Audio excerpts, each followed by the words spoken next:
A person is upon the religion and way of his Khalil. Khalil being a very close and intimate friend. And that's really what we thought we would be for people.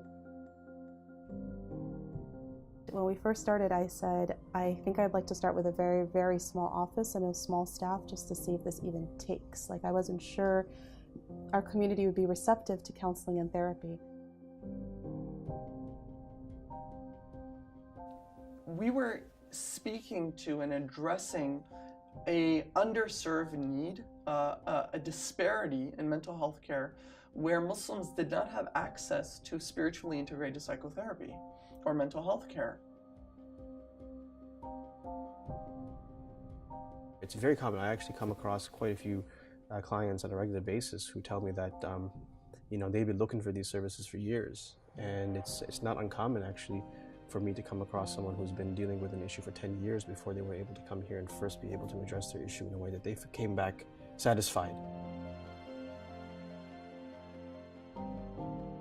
One of our functions at Khalil Center is to educate the general community and to educate the Muslim leadership in our locality about mental health. So what does mental health mean? Oftentimes, mental illness and mental health carries a particular it's a very loaded term.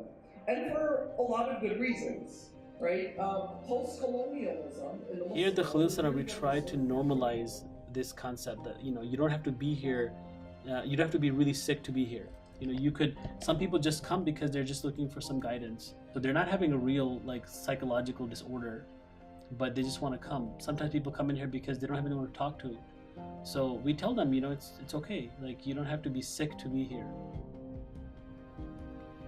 When you have a center, there is always work happening, and there's always therapists that are here to be able to service the community. Over 70% of the individuals whom we serve would never have gotten mental health care if Khalil Center didn't exist. It is important that there is that one central place that they go to for that professional help, and that's what the Khalil Center brings to the table.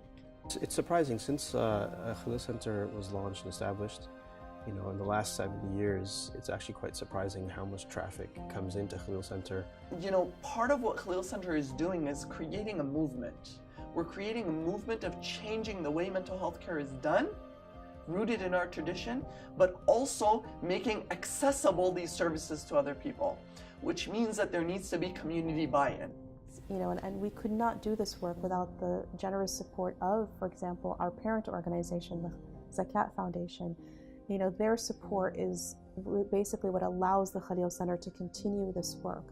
And without it, we simply could not be fully sustained. So supporting our work, supporting the Zakat Foundation to then support our work is so important.